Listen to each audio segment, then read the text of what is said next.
एक बार स्वामी विवेकानंद अपने आश्रम में एक छोटे से कुत्ते को टहला रहे थे। तभी वहां अचानक एक नौजवान आया जो बड़ा परेशान नजर आ रहा था। उसने आते ही स्वामी जी के पैर पकड़ लिए और उनसे गिड़गिड़ा के कहने लगा कि स्वामी जी उसकी मदद करें। तो स्वामी जी ने उसे उठाया और शांत रहकर अपनी समस्या बताने के लिए कहा।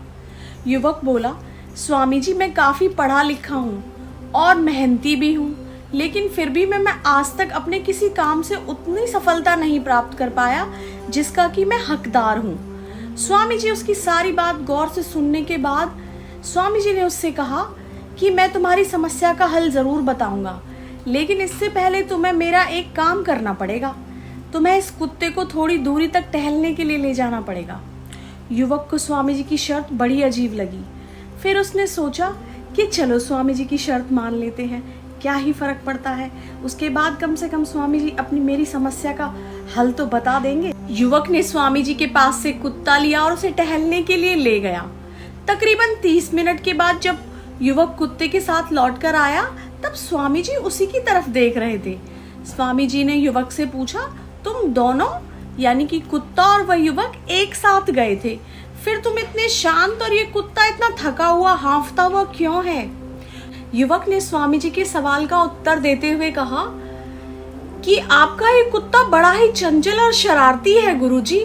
मैं इसे जहां ले जाना चाहता था वो उन सभी रास्तों को छोड़कर किसी और राह पर मुड़ जाता, दूसरे जानवरों और इंसानों को देख करके डिस्टर्ब हो जाता, परेशान हो जाता, उन पर भौंकने लगता। बस यही कारण है। वो मंजिल तक आते आते इतना थक गया है कि जहां ज्यादा समय भी लगा है हमें।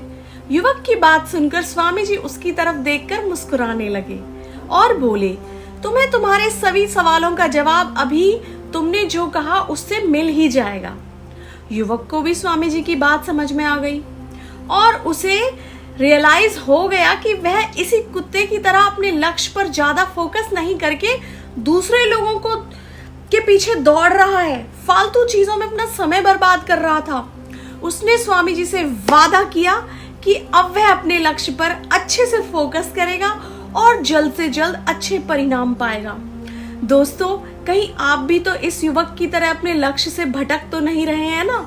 यदि ऐसा है तो तुरंत बाकी सभी चीजों को नजरअंदाज करके अपने लक्ष्य के पीछे पड़ जाइए। फिर देखना आपकी जीत निश्चित है। आप जीतने से आपको कोई नहीं रोक सकता। उम्मीद है आपको स्वामी विवेकानंद जी की ये छोटी सी प्रेरणादायक कहानी पसंद आई होगी और आपको अपने जीवन में अपने लक्ष्य को पाने की प्रेरणा में बढ़ोतरी हुई होगी। जय हिंद।